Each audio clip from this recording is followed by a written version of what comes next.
Bien, nos encontramos con el señor Jorge Prado, miembro del Comité Ejecutivo de la Confederación Campesina del Perú. Bienvenido, señor Jorge. Encantado, nuevamente acudiendo a esta convocatoria democrática de Rumbo Minero y ustedes. Muchas gracias. Señor Prado, cuéntenos un poco cuál es su opinión, cuál es la opinión de la Confederación Campesina del Perú con respecto a los conflictos, porque hemos visto, creo que ustedes probablemente se habrán dado cuenta también que hay de todo, ¿no? Por ejemplo, el tema de Cajamarca, una vez solucionada el agua, van a hacer los reservorios, el tema de agua estaría ya solucionado, y el señor Santos dice que ahora no se trata del agua y se tratan de otras cosas, ¿no? Entonces, ¿cuál es su opinión de lo que está pasando? ¿Realmente el conflicto es por el agua? ¿Hay maneras de solucionar las cosas? ¿Los reservorios solucionan? A ver, los conflictos tienen una diversidad de causas, que todas ellas giran fundamentalmente alrededor de vigencia y reconocimiento de derechos. Y en la medida en que los pueblos, las comunidades sean reconocidas en el ejercicio de sus derechos y haya un tratamiento en función de ese hecho, yo creo que se limitarían al mínimo los conflictos. Entonces, y es que venimos de un proceso en el que normalmente las minas se han establecido sin tomar opinión de los pueblos. Y lo que es peor, los pueblos no se han beneficiado directamente de la ingente cantidad de recursos que han salido de sus pueblos, y entonces hay una lógica y comprensible desconfianza de los pueblos frente a la presencia de la explotación minera o de cualquier otro tipo de inversión.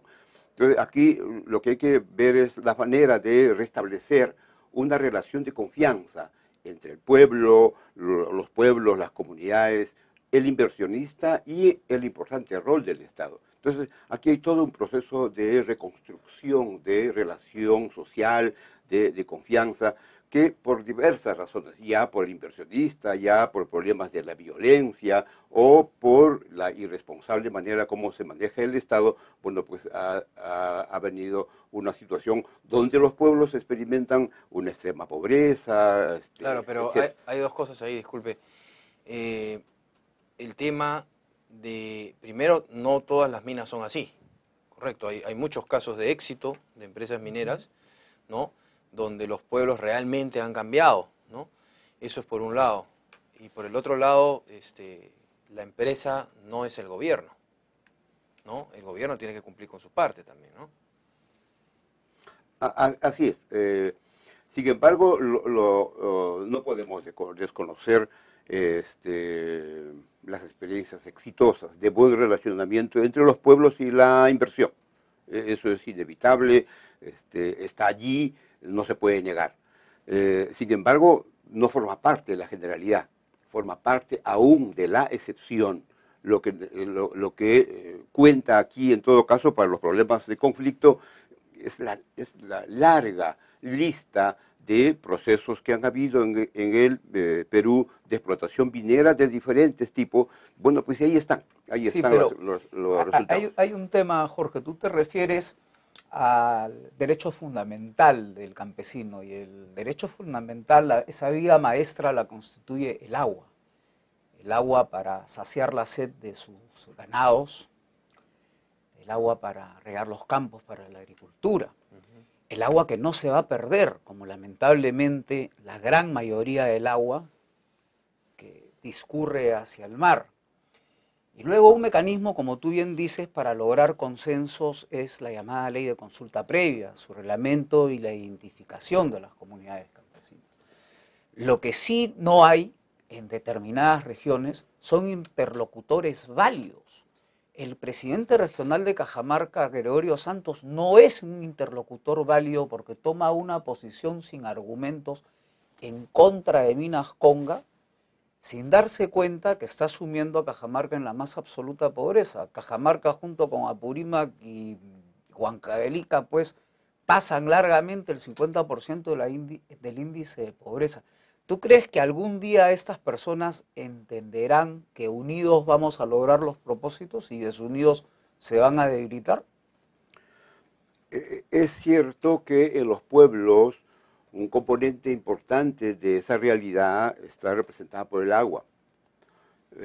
Sin embargo, no solo es el agua la preocupación de los pueblos, de las comunidades. Es el agua y el conjunto del territorio y el conjunto de sus prácticas culturales y el conjunto de sus actividades económicas. Entonces, veamos el tema de una manera integral. El agua, en esta situación de calentamiento y modificación drástica que está habiendo en la naturaleza, hoy en día resulta ser mucho más importante y es obligación de todos el preservar ese recurso, porque el Perú es uno de los países, bueno, pues que uno de los 3 países que próximamente, si no tomamos precauciones, va a experimentar extremos procesos de estrés hídrico. Entonces, esto hay que cuidar. Entonces, en nombre de la inversión, no podemos poner en riesgo, no debemos poner en riesgo la imperiosa necesidad de cuidar las fuentes de agua. Pero junto con esto, lo que los pueblos estamos pidiendo y reclamando es que se dé un proceso necesario, técnico, de ordenamiento territorial, de zonificación económica, de tal manera que en nuestros pueblos sepamos dónde podemos dedicarnos a la agricultura, a la ganadería, y qué parte de nuestra realidad puede ser dedicada a la explotación minera. De tal manera que, bueno, pues en un ambiente así de conocimiento técnico, información mínima, bueno, pues los pueblos, el Estado y los inversionistas mantengamos una relación de armonía y de confianza. Lamentablemente eso nos está dando. Y si a eso le agregamos el contexto de la vigencia del convenio 169 y el derecho de los pueblos a la consulta, bueno, pues la cosa se hace mucho más urgente aún. Es decir, los pueblos necesitan dar su opinión, pero esa opinión del pueblo, de las autoridades, debería estar apoyada en una información mínima que se lo dé el ordenamiento territorial, la zonificación económica y el reconocimiento mutuo de derechos. Lamentablemente a los pueblos no siempre hay la disposición de reconocer el derecho que tenemos, bueno, puede decir, bueno, cuáles son las condiciones de que estamos hablando. Ustedes han mencionado Huancavelica. Huancavelica es minero desde el tiempo de la colonia. Si nos pudiéramos a medir la cantidad de recursos mineros que ha salido de Huancavelica, bueno, pues seguramente van a faltar las computadoras y los números. Sí, pero Jorge, perdona que te interrumpa. Concluyo. Tú te anclas en el pasado. No. Ese pasado que llenaba de casualmente pasivos ambientales irresponsablemente. Desde los años 90, inicios de los 90, existe una nueva ley de minería. Antes existía un Perú y ahora existe otro Perú mucho más inclusivo, una clase media que ya no conforma una pirámide. ¿Por qué vamos a mirar hacia atrás? Miremos todos juntos hacia adelante. Rememos el bote en la misma dirección. Para agregar a eso también, yo mi opinión es, hay muchos casos de éxito y son los más de comunidades que han salido a hablar de que están muy contentas porque, como tú lo dijiste hace un rato, cuando la comunidad y la empresa minera se ponen de acuerdo y obviamente el gobierno, pues se puede llegar a grandes cosas, se puede ayudar a la agricultura, se puede ayudar a la ganadería, ¿no? Tenemos que darnos cuenta, señor Prado, que nuestro país es un país minero, pero eso, por supuesto, que tiene que tener, también es un país agrícola y tenemos que tener respetos entre todos, ¿no? Pero definitivamente, si nuestra opinión es simplemente decir que la minera es no inclusiva, que la minera es así, realmente podemos ver hoy en día muchos casos de éxitos. No le voy a negar que hay otros que no, ¿no? Pero realmente hoy en día... han sido sancionados por la sociedad, han sacado a empresas mineras que simplemente pues han abusado en una posición de dominio sobre las zonas donde ellos tienen impacto minero. Pero en algo tiene usted razón, disculpa que te interrumpa, Jorge, en que el gobierno tiene que poner en práctica ya la ley de consulta previa, tiene que dar a conocer qué comunidades, Jorge, van a ser impactadas, qué empresas, cuánta gente conforman estos hábitats. Así es. Vuelvo a señalar, los casos de éxito no la vamos a ocultar, no la vamos a negar, están allí. Sería ingenuo de parte nuestra desconocer los casos en buena hora y que se multipliquen bien para todos. Así es. En el Perú, si dijéramos no a la minería, bueno, pues, ¿de dónde sería posible la producción de tantos instrumentos, herramientas, maquinaria, si no es por la utilización de recursos que salen de la naturaleza? Eso, ni hablar. En ese sentido, desde la CCP jamás vamos a decir nosotros no a la minería. Ustedes están a favor de la minería. Es una actividad necesaria, importante para el país, fuente de importantes recursos, divisas, etc.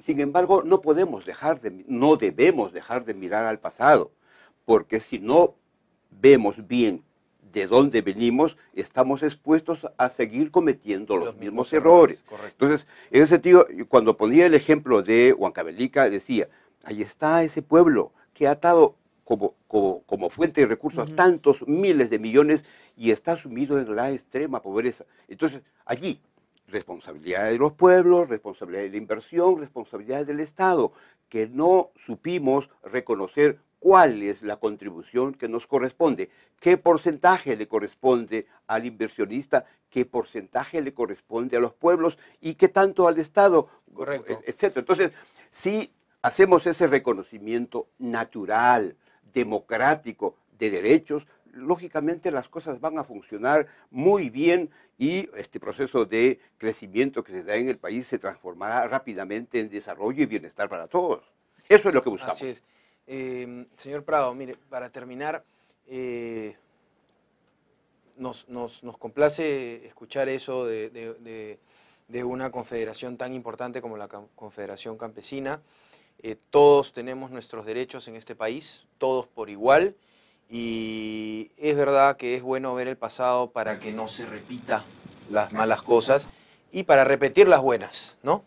Pero hoy en día la minería es una minería que tiene gran amplitud social y que quiere llegar a convenios. En el caso de Cajamarca, por primera vez en su historia, Cajamarca va a tener reservorios, ¿no?, para satisfacer todo el agua que puede necesitar en todo el año, ¿no? Entonces, definitivamente somos un país minero y somos un país que necesita también de desarrollar la agricultura, necesita también de desarrollar todos los sectores. Y en eso yo creo que siendo la minería el motor del país, también hoy en día la minería moderna peruana es desarrolladora de sectores, ¿no?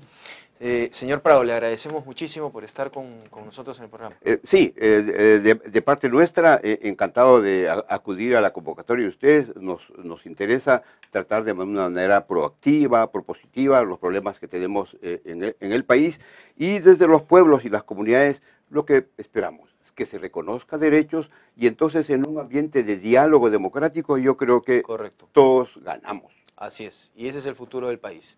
De eso se trata. Listo, señor Prado. Muchísimas gracias por estar en el programa. Muchas gracias, Jorge. Y a continuación, nuestro informe de construcción vinculado a la minería. Esta secuencia llega gracias a la revista Perú Construye. En el Perú existe una revista especializada en construcción y arquitectura. ¿Lo sabía? Perú Construye, los mejores artículos e información de la construcción y las tendencias en arquitectura. Suplemento técnico. Perú Construye, su mejor herramienta de negocios en construcción y arquitectura. Ahora de venta en Sodimac y Z Bookstore. Publicidad al 628-6300 o info@peruconstruye.net. Revista Perú Construye, organizadora del evento Expo Arcon 2013. Encuentro internacional de proveedores para la construcción, desarrollo de la infraestructura, arquitectura e ingeniería. El continuo crecimiento del sector construcción, y la demanda cada vez mayor de infraestructura y vivienda en nuestro país hacen necesario un espacio de discusión y análisis que reúna a los principales actores y representantes de este pujante sector, que se ha convertido en el motor de nuestra economía.